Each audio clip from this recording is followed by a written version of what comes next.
মহানবী হযরত মুহাম্মদ সাল্লাল্লাহু আলাইহি ওয়াসাল্লামকে অবমাননার অভিযোগকে কেন্দ্র করে উত্তাল ভারতের মহারাষ্ট্র।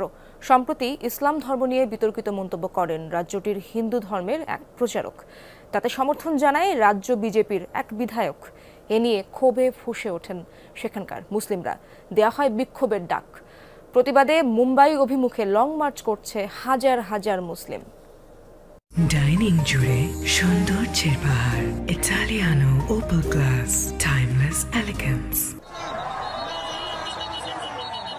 মুম্বাই অভিমুখে মার্চকে কেন্দ্র করে জনসমুদ্রে পরিণত মহারাষ্ট্রের এক্সপ্রেসওয়েগুলো। অংশ নিয়েছেন হাজার হাজার মুসলিম। মহানবীকে অবমাননা করায় এক হিন্দু ধর্মীয় প্রচারক এবং বিজেপি নেতার উপযুক্ত শাস্তির দাবিতে এ বিক্ষোভ। मुस्लिम धर्मामध्ये स्त्रियांवर जे हत्या घडतात त्याला कारण आहे, अत्याचाराचं हेच कारण आहे की त्यांचे आदर्शच अत्याचारी होते।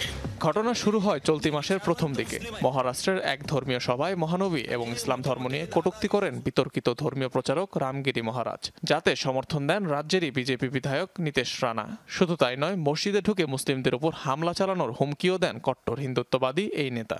हमारे रामगिरी महाराज के खिलाफ अगर कुछ भी मस्ती तुम लोगों ने किसने भी की तो तुम्हारे मस्जिदों के अंदर आके चुन चुन के मारेंगे, इतना ध्यान में रखो। নীতেশের এমন মন্তব্যে তোলপাড় সৃষ্টি হয় গোটা রাজ্যে। ধর্মীয় অবমাননা এবং রাজ্যে শান্তিভঙ্গের অভিযোগে দায়ের করা হয় একাধিক মামলা।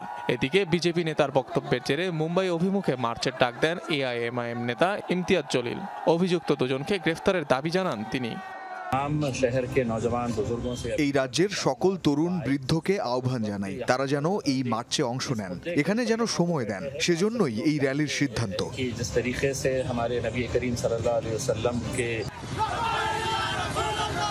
সোমবার সকালে মহারাষ্ট্রের আরঙ্গাবাদ থেকে শুরু হয় মুম্বাই অভিমুখে এ যাত্রা। অনিক রহমান, যমুনা নিউজ।